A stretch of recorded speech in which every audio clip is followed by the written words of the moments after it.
Bismillahirrahmanirrahim. Assalamualaikum warahmatullahi taala wabarakatuh. Alhamdulillahilladzi hadana li hadza wa ma kunna linahtadiya laula an hadanallah.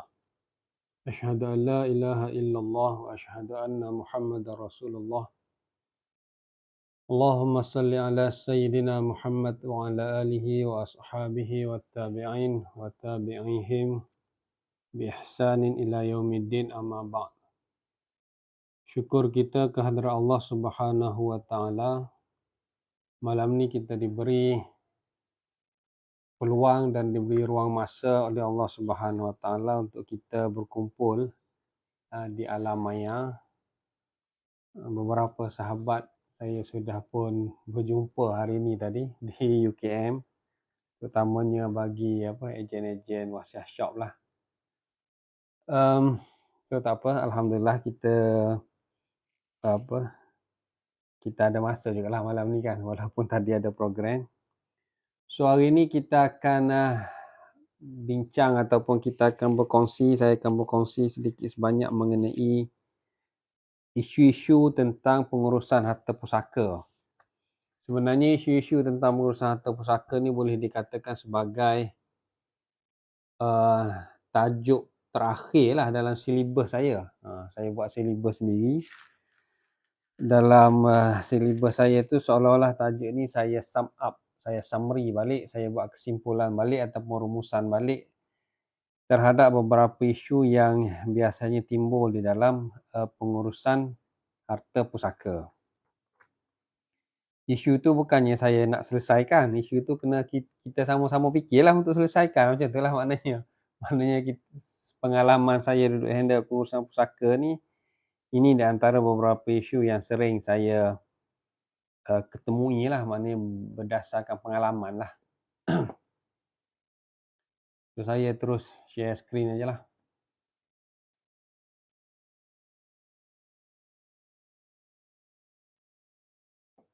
So isu-isu berkaitan harta pusaka.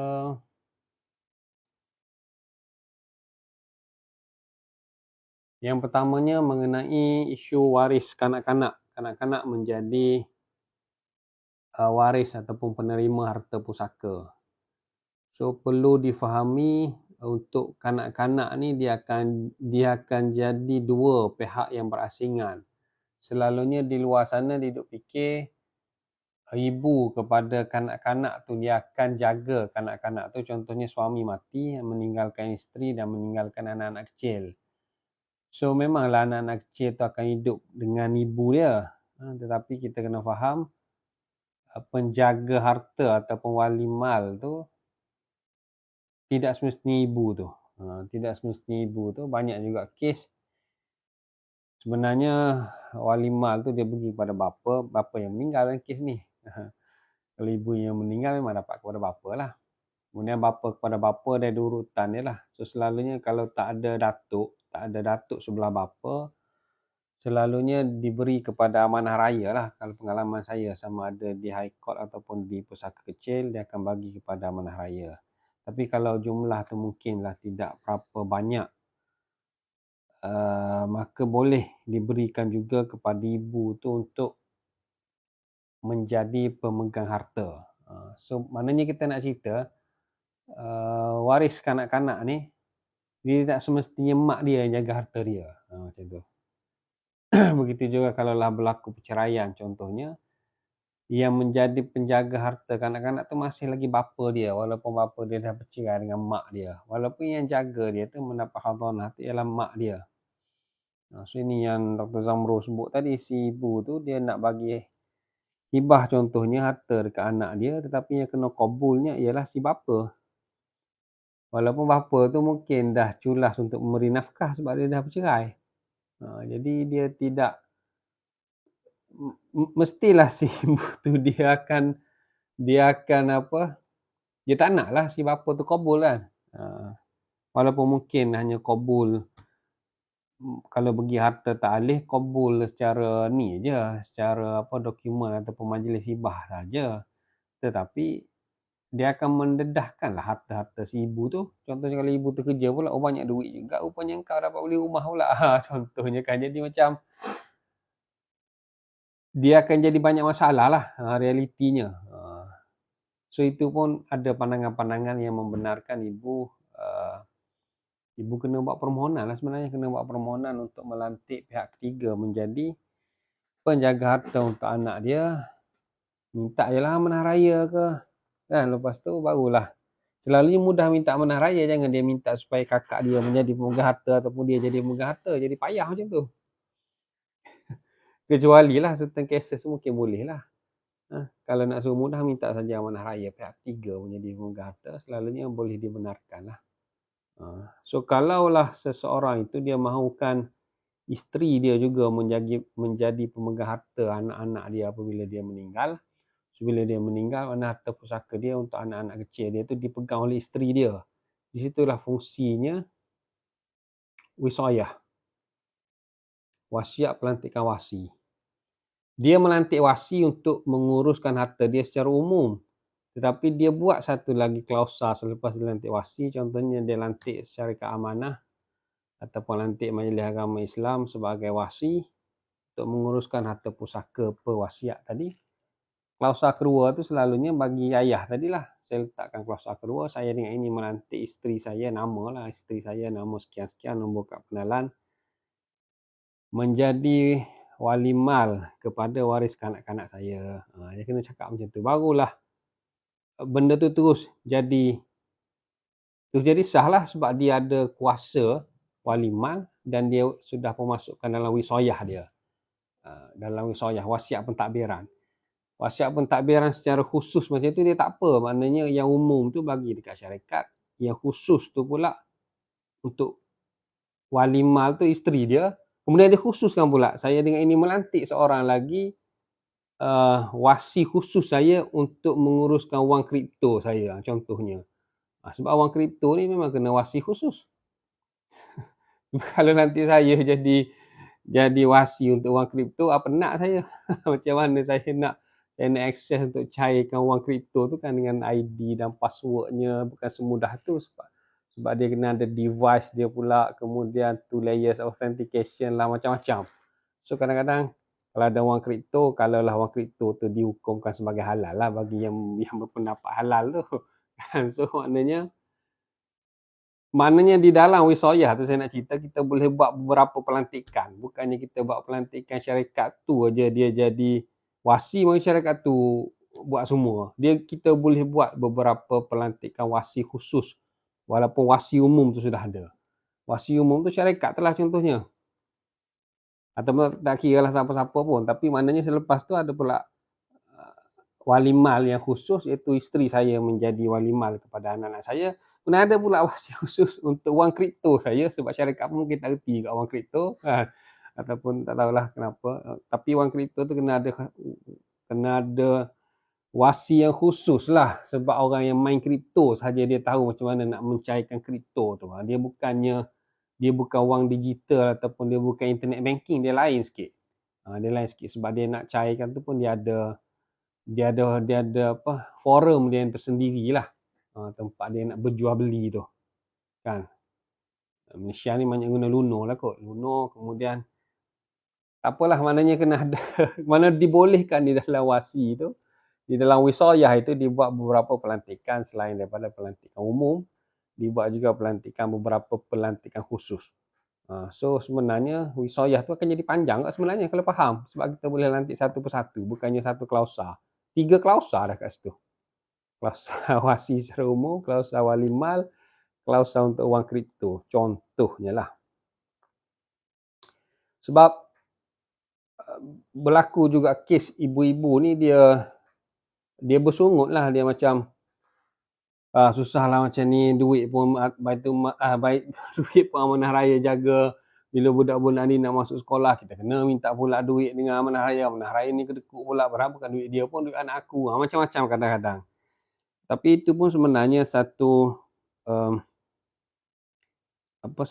persepsi yang tidak bagus je saya rasa, sebab sepanjang saya berurusan dengan amanah raya, sebenarnya polisi amanah raya tu dia tidaklah terlalu ketat kalau amanah raya menjaga duit wali mal tadi menjadi wali mal kepada kanak-kanak tadi, sebenarnya dia ada SOP dia, dan kalau kena caranya memang duit itu rilis.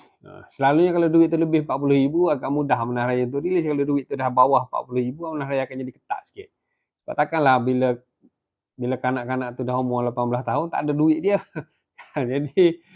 Jadi amanah raya dia adalah cara dia manage tu, dan tidaklah terlalu strict sebenarnya. Kalaulah balu tu, balu yang memerlukan dia perlu mengambil duit anak-anak dia daripada dijaga oleh amanah raya, dia boleh buat je permohonan, dan jika benda tu logik, amanah raya akan keluarkan. Saya ada handle satu kes tu, dia si bapa ni mati accident. Saya tak boleh cerita exactly fakta tu sebab klien-klien kan. Mana contohnya ialah si bapa ni mati accident kemudian meninggalkan takaful lah. So duit takaful tu dekat isteri tu dapat lah. Isteri dapat, kemudian sebab dia tak ada hibah, dia jadi faraid lah. So duit yang bahagian anak-anak yang bawah umur tu diletakkan kepada amanah raya. So amanah raya pegang duit tu, mungkin RM100,000 kan contohnya. So si ibu tadi, balu tadi, bila anak dia ada seorang anak lelaki dan seorang anak perempuan. Anak perempuan dia tu bila dah berumur 12, 13 tahun, dah cukup umur, dia nak minta anak dia tu tidur berasingan. Sebelum tu dia bila suami mati, dia balik kampung lah. Dia balik kampung, dia duduk dengan mak dia. Duduk mak dia tu, dia ada pula adik-adik dia. Kemananya dalam satu bilik dia tu, anak dia tu kena duduk sebilik. So masa dia orang tu kecil tak apalah. Tapi bila si kakak ni dah berumur 12, 13 tahun, dah cukup umur, takkanlah dia nak satu bilik dengan adik dia. Adik dia mungkin umur 8, 9 tahun. Adik laki dia. Tapi memang tak sesuai lah untuk anak lelaki ni, anak perempuan tinggal, walaupun mereka ni adik-beradik, tinggal di dalam satu bilik yang sama. Jadi dia nak kalau boleh anak perempuan dia ni dah macam anak remaja ni duduk bilik asing lah. So anak lelaki dia maintain bilik tu, dibuat satu bilik yang berasingan untuk anak perempuan dia tu. Sebab rumah tu boleh je dibuat bilik yang lain, maknanya kena extend sikit, kena renovate sikit dan sebagainya. So itu melibatkan kos. So kos tu yang dia tak ada duit. So saya nasihatkan dia cuba tanya amanah raya, sebab duit budak-budak ni ada. Duit mak tu yang tak adanya. Duit budak-budak tu ada dia pegang oleh amanah raya. So cuba pergi bincang dengan amanah raya. So dia bincang dengan amanah raya, maka dicari, kita kata kontraktor ataupun yang buat rumah ni lah, yang renovate rumah ni, untuk bagi quotation. Pegawai amanah raya pun turun apa semua, dan saya ingat dalam sampai 20,000 lah, lebih kurang belasan ribu apa semua. Maknanya bilik tu ada sekali dengan bilik air, yang mana amanah raya rilis. Amanah raya rilis duit tu, selesailah masalah ibu tadi. Kan selesailah masalah dia. Tidak dia pening nak cari duit. Duduk sekali tu dia rasa tak best pula. Sebab anak tu dah naik ke remaja. Nak cari duit sendiri manalah ada. Sebab dia pun survive dengan kerja-kerja dia untuk survive dia pun. Dia tak ada income lebih apa semua, sekadar untuk survive. Dan kanak-kanak tu barulah, mana nak tunggu 18 tahun, muskilah tu berlaku lah pada kehidupan tu. So maknanya amanah raya boleh entertain benda macam tu, sebab duit memang ada, dan benda tu untuk kebajikan kanak-kanak itu sendiri. Cuma just pergi bincang dengan amanah raya. Contohnya kalau amanah raya jadi pemegang harta tadi, dan tak payah nak prejudis ataupun terlalu negatif lah. Sebab amanah raya dia menjalankan kerja dia sebagai wali mal tadi. Kalau mana dalam kes tu pun, bila pegawai tu berpuas hati, dia boleh rilis. Saya ada juga satu kes yang ibu tu sendiri menjadi wali mal. Kes tu dihandle oleh peguam lain sebelum ni. Bila dia orang jumpa saya 15 tahun selepas kematian si bapa. Dia jumpa saya tu sebab dia orang dah nak jual harta ta'alih. Harta alih sudah pun dicairkan. So harta ta'alih saja, sebelum tu dia orang bagi sewa apa semualah. So bila semua dah cukup umur, Diorang nak jual, baru diorang jumpa saya. So, bila diorang jumpa saya arrange lah maknanya untuk jual beli harta taklih tu. Cuma ada anak dia tanya pula, "So, macam mana tuan dengan harta-harta pusaka arwah ayah saya yang lain?" Saya kata, "Itu bukan saya handle, itu diuruskan lama dah sebenarnya. Saya baru nak handle yang dah 15 tahun dah arwah ayah ni mati pun. Saya hanya nak handle yang harta taklih ni je lah untuk jual beli dan kita akan release proceed of sale ni mengikut faraid lah maknanya." Saya tak tahu apa pun sebenarnya apa yang harta-harta peninggalan arwah ayah saya. Kan dia kanak-kanak masa tu kan. 15 tahun dia dah dewasa lah. Dan masa tu dia kanak-kanak saja. Jadi saya pun terpaksa lah selidik balik file lama, kontak lawyer lama tu pun dah pencen, dah tak jadi lawyer dah. Tapi dia ingat kes tu. So itu dia berjaya dapatkan ibu tu menjadi wali mal. Tapi malangnya duit cash banyak kat sebenarnya. Saya tengok arwah ayah dia duit EPF pun dalam 300,000 lebih kat sebenarnya. So untuk anak-anak tu banyak lah sebab isteri 1/8 je, yang lebih tu memang untuk anak-anak. Tapi malangnya anak-anak tak dapat. Tak dapat, maknanya si ibu tu seolah-olah dia makan harta anak yatim, harta anak dia sendirilah. Bahaya juga sebenarnya kalau semua dibagi kepada isteri. Tapi dia pun survive, dia pun ibu tunggal, dia balu kan. Cuma dalam kes tu dia jadi sedih sebab dia rasa bukan mak dia yang makan duit dia. Dia rasa suami kepada mak dia yang makan duit dia. Kan, sebab mak dia 3-4 tahun lepas tu ada jodoh, kahwin pula dengan suami baru. Suami baru tu yang dia tak suka lah, maknanya bapa tiri dia. Kemudian dia ada adik sebenarnya, adik-adik daripada si ibu lain bapa lah. Yang tu pula adik-adik tu pula mewah-mewah. Yang dia ni pun sampai sekarang tak merasa lah duit ayah dia. Dia contohnya sedangkan ayah dia tu sedikit berharta pun.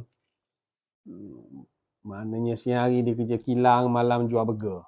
Penatlah dia. Semana duit ayah sebenarnya. Saya dah cukup umur dah ni. Macam tu lah lebih kurang. Kan, sebab mak dia pun senyap. Jadi saya pun terpaksa lah cerita sikit-sikit, sebenarnya tak ada dah apa-apa. Yang adanya harta taklih ni je. Kalau ikut rekod dalam file. Saya pun dah call peguam lama. Sebenarnya semua sudah dicairkan. Dan ibu menjadi penjaga harta lah. Dia berjaya dapatkan ibu jadi penjaga harta. Semua rilis kepada ibu lah. Sebab dia kanak-kanak. Macam tu lah. Dan berlakulah peristiwa menangis-menangis je lah. Dia pun tak salahkan mak dia sangat. Cuma dia nak tahu cerita je lah. Mak dia pun tak boleh nak kata apa lah. So menangis je lah. Menangis je. Sebetulnya menangis. Habis menangis. Peluk-peluk apa semua. Saya pun minta maaf lah. Saya pun tak boleh nak kata apa. Saya just ada punya permintaan kan. Permintaan daripada anak-anak. So itulah wali mal. Wali mal ni bahaya juga sebenarnya. Sebab kalau bagi pada ibu 100%, takut jadi macam tu lah. Ibu tu dah okey. Suami baru ibu tu pula yang hampir. So, tapi itulah kalau kadang-kadang kalau kita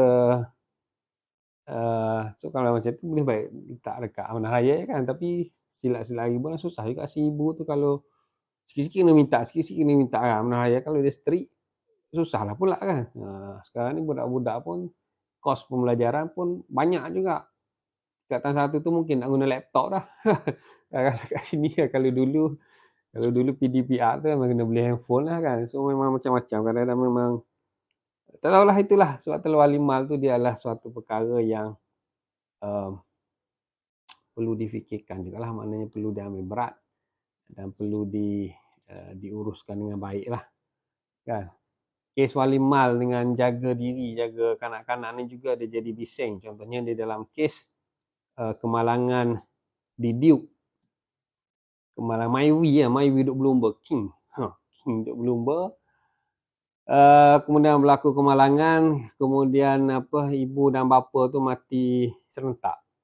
Tak pasti saya mati serentak kan, mati berapa minit lah maknanya. Mana meninggalkan anak-anak tu jadi yatim piatu lah sebab mak dan ayah dia kemalangan. Kemalangan dia nak elak Myvi tu ke macam mana dia naik 4-wheel drive. Kemudian ramai orang derma.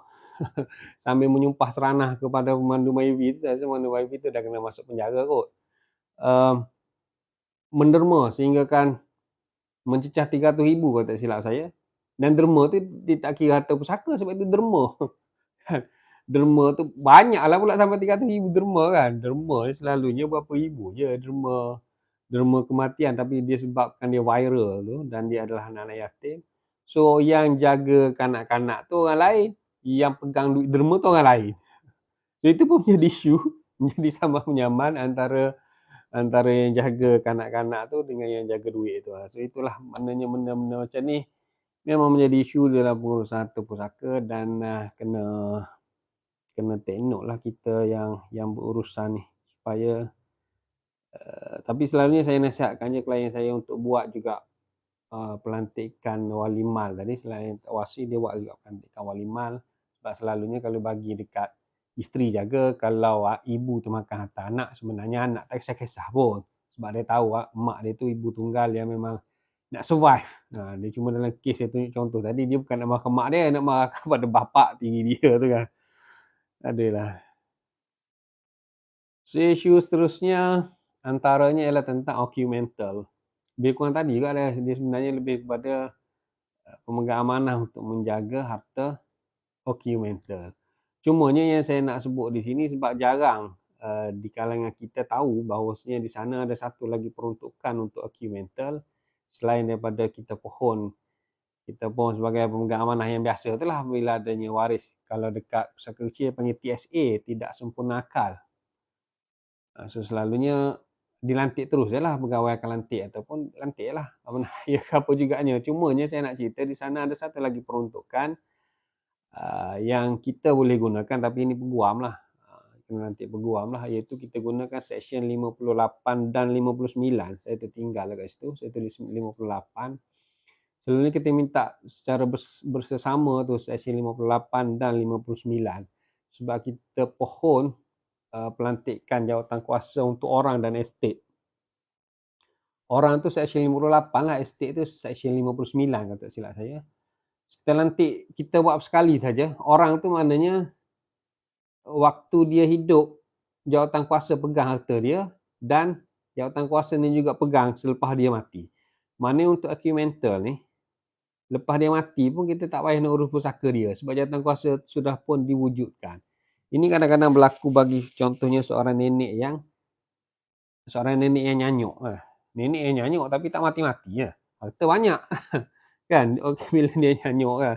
Kebetulan tanah dia tu pula ada lah pula developer yang nak develop kan. Alah, lambat pula nenek ni mati kan. Jadi memang tak boleh nak buat apa lah sebab maknanya nak uruskan pusaka nenek tu hidup lagi. So pelantikan tu boleh dibuat dengan sebab nyanyuk tu kita boleh dapatkan pengesahan daripada doktor bahawasanya mental dia tu sudah pun tidak sihat. Bila doktor mengesahkan seorang itu mental dia sudah tidak sihat, maka kita boleh semasa dia hidup tu sudah pun dibolehkan untuk membuat suatu permohonan pelantikan jawatan kuasa. Pelantikan jawatan kuasa ni maksimum dia 4 orang kalau tak silap saya. Minimum dia seorang. Seorang pun boleh walaupun nama jawatan kuasa tapi seorang. Adalah beberapa kes yang saya handle. Contohnya kes tu dia asalnya okey je. Dia asalnya okey. Contohnya dia jadi mentor selepas dia bercerai. Dia bercerai dengan husband dia. Kemudian mungkin dalam hadanah duk berebut dengan bekas husband, dapat kat bekas husband. Lagilah mental si ibu ni kan. Last kali mental dia tu merebak-rebak sampai dia pun dibuang kerja. Last kali dia mental lah, memang dia mental. Itu contoh kes lah. Maknanya si isteri, si ibu ni dia sempatlah mengumpul harta sebab dia memang biasa je, dia memang kerja dan kumpul harta, cuma dia jadi mental tu sebab tekanan selepas berlaku perceraian. Contoh. So dalam kes tu dia ada harta kan. So berebutlah adik-beradik dia nak jaga. Berebut nak jaga si kakak ni ke ataupun berebut apa saya tak pastilah. So mula-mula duduk dengan abang dia. Lepas tu duduk dengan adik dia. Lepas tu macam abang dengan adik ni pula duk bergaduh untuk jaga kakak yang mental. Kan? Adik ni kata, engkau abang memanglah kau nak jaga sebab kau nak habiskan duit kakak. Akulah jaga. Kesian kat kakak. Kau jaga tak ni. Si abang kata tak apa, aku tahu jaga. Macam itulah dia orang bergaduh. So saya kata nak selesaikan masalah ni, kita bawa saja ke mahkamah, biar mahkamah decide siapakah jawatan kuasa untuk orang dan estate bagi si kakak yang mental ni. Dia bukan mental sangat, dia yalah memang mental juga sebab dia dah jadi macam masa saya jumpa dia tu memang bedridden lah sebenarnya kakak tu. Dia memang dah tak ingat dah, memang yalah dia memang tak ingat lah, memang tak kenal lah, memang disahkan sebagai okey mental lah. Kemudian Saman lah, adik Saman abang, sebab adik kata dia layak untuk menjadi jawatan kuasa berbanding dengan abang. So kita tunjukkan dekat court si adik ni proper, dia bawa kakak dia. Masa tu sebelum ni dia bergili-gili kan, 2-3 bulan dengan abang, 2-3 bulan dengan kakak. So kita tunjukkan semasa si adik ni jaga, dia bawa kakak dia pergi jumpa doktor mental ni accordingly, mengikut jadual. Mana dia bagi ubat, dia bawa jumpa. Sebenarnya orang yang macam ni bila jumpa doktor mental, dia boleh kawal kerosakan tu, at least makan ubat yang proper apa semua, dia tidaklah merebak teruk sangat. Dalam kes ni doktor mengesahkan semasa abang ni jaga, banyak kali abang ni miss appointment dengan doktor, dan kesihatan mental si kakak ni drop semasa abang ni jaga, berbanding dengan si adik perempuan ni. Sebenarnya adik perempuan sama abang lah untuk jaga kakak. Berbanding dengan adik perempuan jaga ni, maknanya dia proper mengikut jadual tu, dia bawa jumpa doktor, dan tahap kesihatan kakak dia yang mental ni maknanya macam maintain ataupun dia punya merebak tu terkawal. Jadi laporan doktor tu menyebabkan si adik tu yang menang. Si adik yang menang, so tak ada isu lah, sebab dari segi undang-undangnya memang adik lah. Kalau tidak dia jadi susah. So adik tu jaga, kemudian adik tu yalah sebab kena pampers apa semua lah, sekali dia terpaksa menjual rumah yang si kakak dia tu beli, dan saya juga uruskan penjualan rumah atau apa semua. Dan itulah saya nak cerita, maknanya di sana ada satu lagi solusi bagi yang ada okey mental, orang-orang yang okey mental ni tak perlu kita tunggu dia mati. Tak perlu dia tunggu. Kalau dia sebagai pewaris apa semua, tak perlu kita tunggu dia mati. Masa dia hidup tu kita dah boleh lantik jawatan kuasa untuk orang dan estate, dan jika dia meninggal tak perlu buat pengurusan pusaka dia, sebab jawatan kuasa untuk orang dan estate juga menjadi pentadbir untuk harta dia selepas dia meninggal. Jadi senang lah. Jadi senang, maknanya diuruskan pengurusan itu oleh satu jawatan kuasa, dia panggil jawatan kuasa untuk orang dan estate. Ada juga kes yang tak jelas yang saya bawa, saya kalah sebenarnya. Contohnya kes autism. Sebab autism ni dia ada autism yang serius, ada autism yang tidak serius. Jadi betul-betul mental ke ataupun masih lagi belum. Jadi kadang-kadang doktor pun tak boleh, sebab ia adalah beberapa kelemahan di dalam Akta Kesihatan Mental 2001 tu, banyak lah. Tapi itu antara kes yang saya, maknanya dia sebenarnya doktor tu memainkan peranan penting, sebab dia yang kena ceritakan situasi orang tu. Tahap kesihatan mental tu menepati ketak di bawah Akta Kesihatan Mental 2001. Kita bawa dengan OP ni originator sama OS. Kita bawa dengan OS sama formula SP.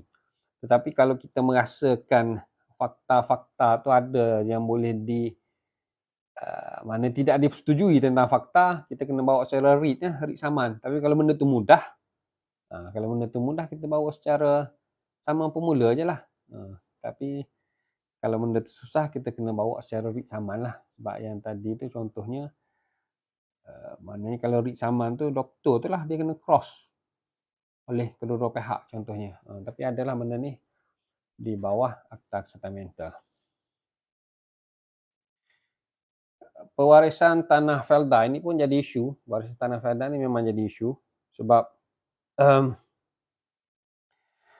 GSA ni akta tanah berkelompok bila digubal di parlimen, mungkin pada masa itu kerajaan melihat kerajaan berpandangan sekiranya nama didaftarkan pada geran tanah tu dibenarkan untuk daftar ramai sangat, maka ia akan jadi masalah pewarisan. Mungkin dah merujuk kepada kes Kampung Baru ke apa, saya tak pasti pada masa tu, mungkinlah.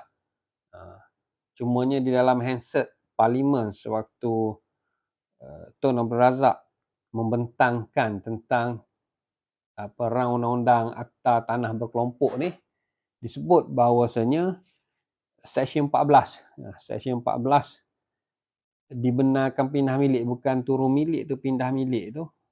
Dia sebenarnya masa tu kepada seorang sahaja. So benda tu seolah-olahnya bercanggah dengan faraid lah. Sebab kalau lah benda tu dah jadi pewarisan, macam mana nak turun milik kan kepada seorang. Jadi disebut dalam handset tu bahawasanya perkara ni sudah pun dibawa berbincang dengan Mufti, dan Mufti membenarkan Seksyen 14 tu digubal sebegitu rupa atas dasar siasat syariah. Kerana untuk menjaga kepentingan tanah Fedah, sebab kalau banyak nama kat situ dibimbangi, tak boleh nak urus lah. Tak boleh nak urus, yang menyebabkan akhirnya tanah tu akan jadi terbiar dan sebagainya. Sedangkan tanah Felda tu dibuat oleh kerajaan atas dasar untuk maslahah kepada orang Melayu Bumiputera, dan sepatutnya benda tu kekal. Sebab itulah Seksyen 14 tu dia hanya benarkan turun milik pada masa tu seorang saja. Pindah milik ke turun milik ke sama kepada seorang saja. Yang pindah Seksyen 14 ni pada zaman Syahrizad Jalil. Tadi pun Datuk Walid ada cerita pasal jasa-jasa Syahrizad Jalil lah kepada poligami ni. So pada zaman Syahrizad Jalil kata kebanyakan yang mati isteri ni, peneroka Felda yang mati isteri ni, dia kahwin seorang lagi. Bila dia kahwin seorang lagi, kalaulah diturun milik kepada seorang saja, dia akan jadi bergaduh antara isteri baru peneroka dengan anak pertama, dengan anak yang mula-mula. Jadi kita kena buat dua lah, sekurang-kurangnya anak sulung dan isteri. Macam tu. Jadi sebab itulah dipinda Seksyen 14 tu, dan sekarang ni maknanya Seksyen 14 hanya membenarkan turun milik kepada dua orang sahaja. Dulu seorang, sekarang jadi dua orang. Pun dia jadi masalah juga sebab waris bukan dua orang. So apa yang berlaku di Tanah Felda selalunya dibuat perintah borang F sajalah, sebab dia tak boleh bagi borang E, sebab tak ada yang nak menolak. Tak ada yang nak menolak kepada dua orang. So borang F dan dilampirkan senarai waris dan dibahagikan mengikut faraid. So still dia maknanya hasil Felda tu difaraidkan, cuma yang tertera pada geran tanah pentadbir lah. Pentadbir sebab orang F je, dia tak keluar orang E pun. Selalunya memang orang F dan pentadbir. Kemudian senarai tu, maknanya lampiran tu jadi tebal.